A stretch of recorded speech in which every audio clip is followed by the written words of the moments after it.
Hello, it's Sarah from Hardcover Hearts, and I'm here today to do the first of 6 check-ins that I'm going to be hosting along with Juan of Just Juan Reader for the Goldfinch. So we're hosting a read-along. We've just started. We are up to the 4th chapter. So we read chapters 1 through 3 in this portion. And what I wanted to do is just do a quick little summary and then a little bit of information about my thoughts on this little sliver of the book.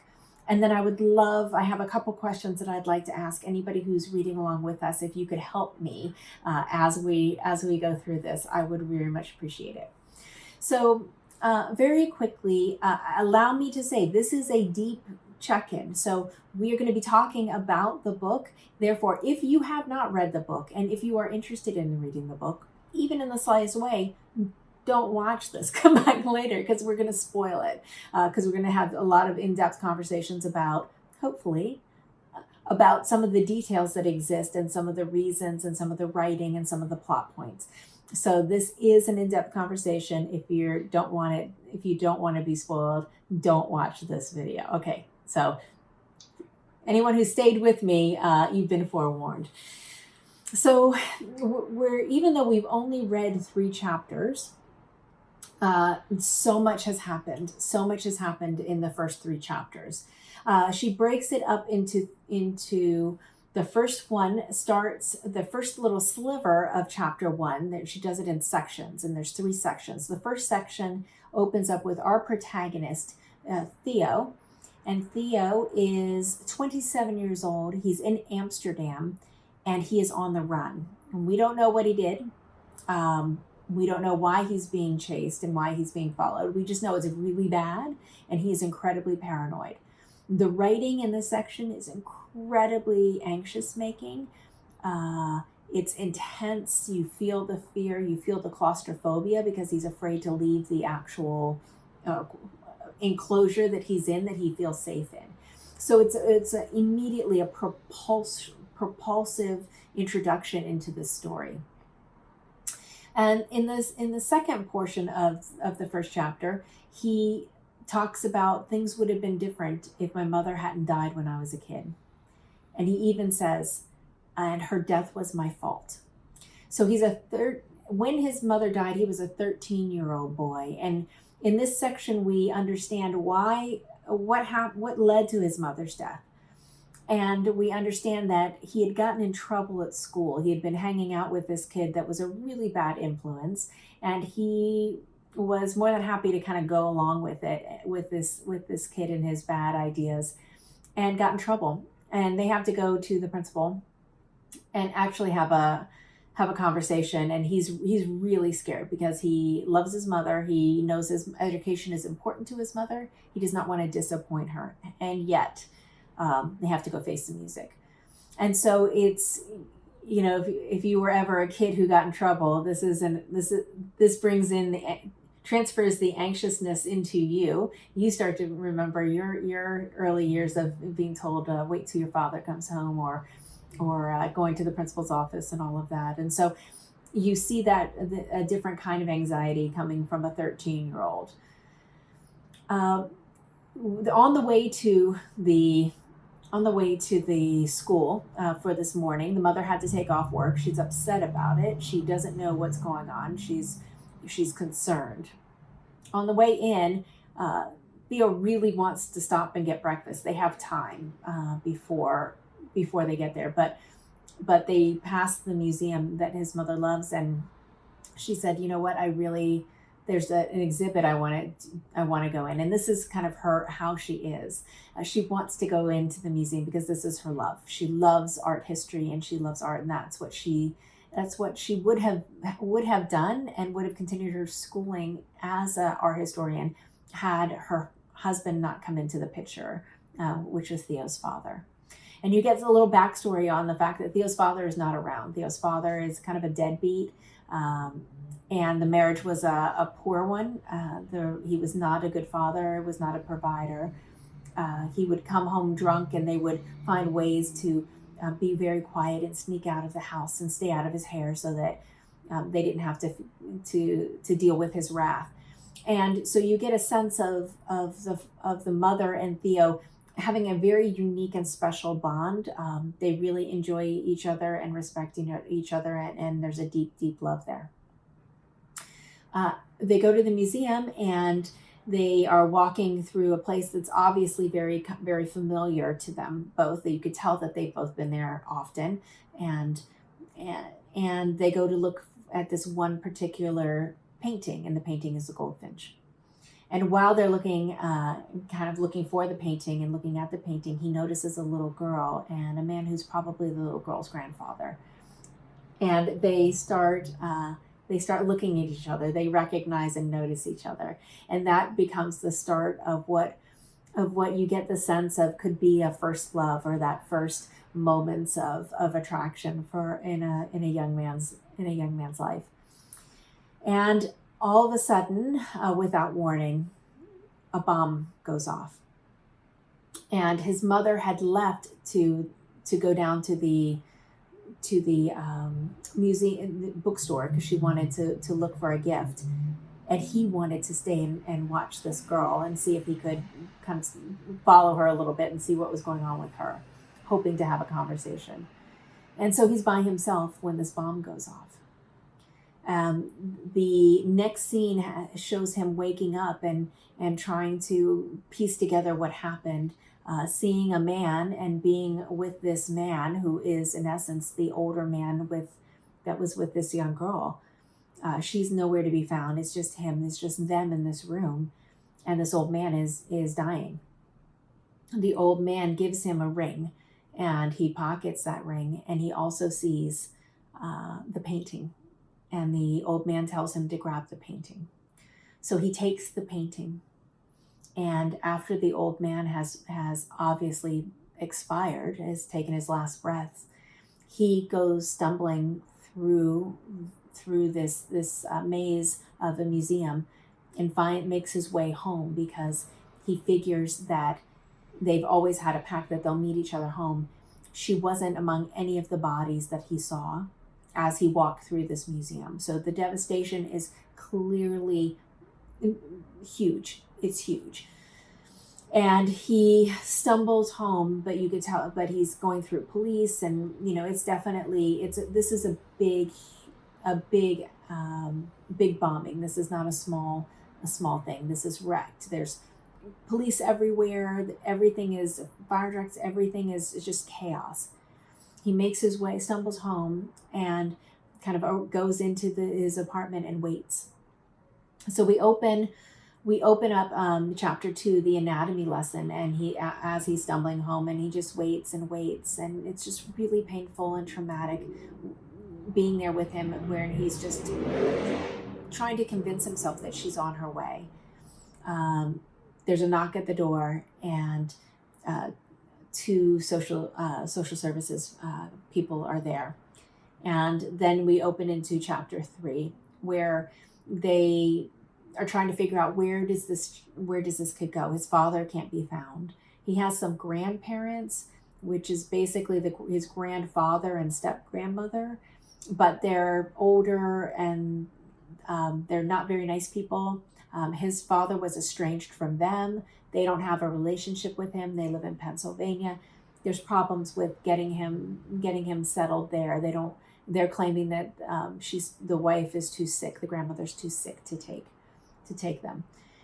And so he's very alone. And that it's very clear that he needs to find a place to stay.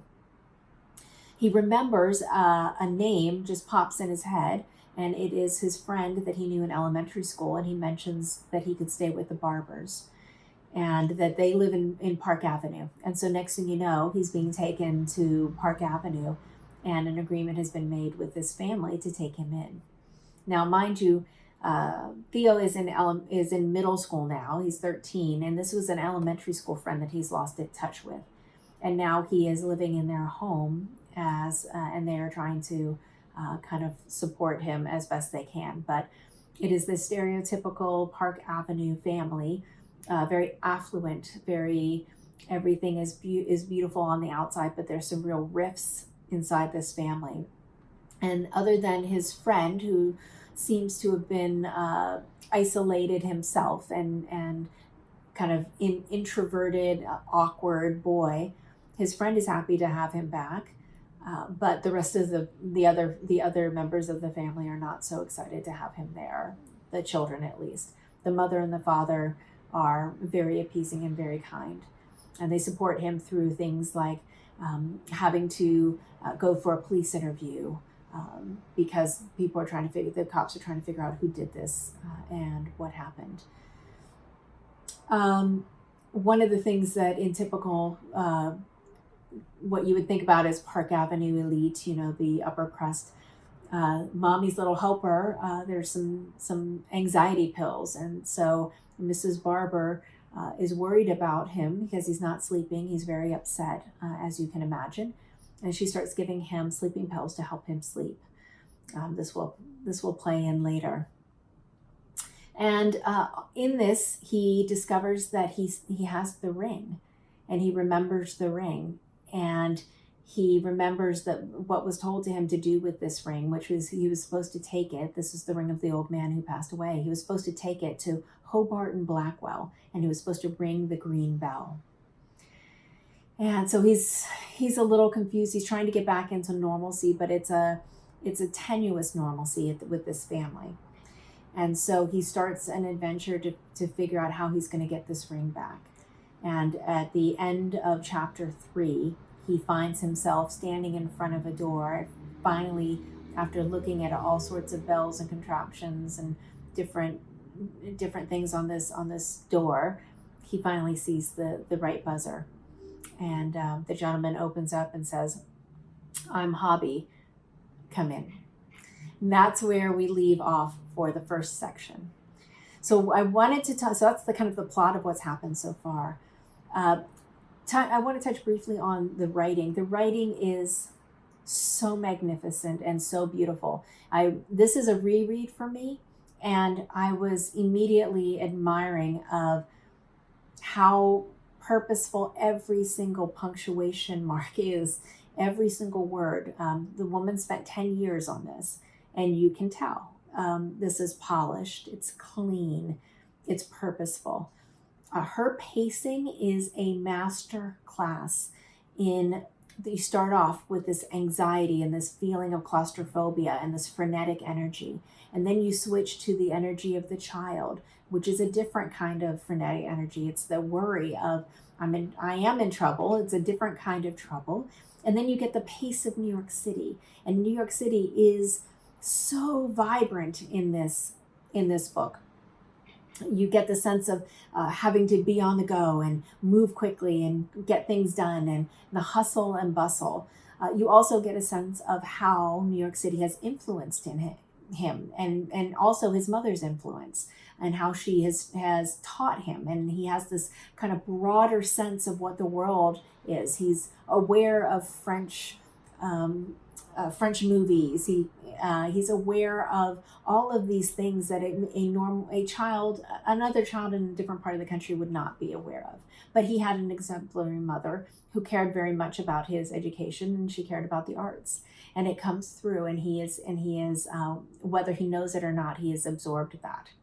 And there's also just the dynamics of all of the characters that happen in New York, and all of the people walking around, and the people that you meet, and the people that you see every day, and all of these play in the richness of the tapestry that she's creating.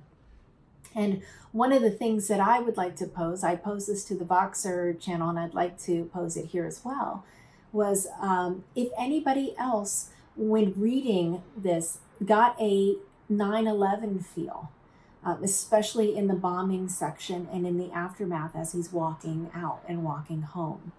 I can't help, it hit me the first time I read it, and it hit me again the second time I read it. The feeling of just shock and what was happening in the city, and everyone trying to help, and everyone jumping in, but the horror of what has transpired. I can't help but draw those parallels, and I can't imagine that she didn't think about that as she wrote that. But I would love to know if that was something that made you think 9/11? Were there parallels there for you as well? The next thing that I wanted to talk about is while he's at the barber's, I don't think he ever went to her funeral. So can anybody help me? Did he attend her funeral, or was he kept away from that? And I think there maybe is that there wasn't a funeral because they haven't found a body. I can't, or so there maybe wasn't a memorial. I can't remember. And I know I just read it, but I don't remember it standing out. So please help me understand if that happened. And then the last thing I want to talk about is just there is an element in here. There's a texture in the writing that feels a little, that Donna Tartt does very well, and it's a little fantastical, or it's known that she's been a fan of Dickens, and so there's a little bit of that weaves through. And so as with Dickens, kind of strange things collide that in real life, if you have to suspend a little bit of plausibility to allow it to happen, and you go along with it because the writing is so good, and you know the story is going to take interesting turns, and there's absolutely that plays in. So it's maybe fantasy's wrong, maybe it's mythology. There's a little bit of there's a lot of foreshadowing. There's a lot of things that happen that maybe you need to suspend a little bit of belief in order to really grasp. So I'm curious. Tell me, does that ring true for you as you're reading it? So I'm going to stop there because this was a lot for just a quick. I said it was going to be a quick check-in, but if you've watched my channel, you know what I do. So please let me know in the comments below what your thoughts are on any of these topic points or things that I missed that you want me to keep in mind and keep present. There's so much in here. There was one bit that I did want to read because I think it ends up being so crucial later on. And this was his mother talking. He's kind of half listening. He's looking in the direction of the girl. And the mother said, "People die, sure," my mother was saying, "but it's so heartbreaking and unnecessary how we lose things from pure carelessness. Fires, wars, the Parthenon used as a munitions storehouse. I guess that anything we manage to save from history is a miracle." So I'll leave you with that. Look forward to the next check-in. Please leave your comments below. Thanks for watching. Bye.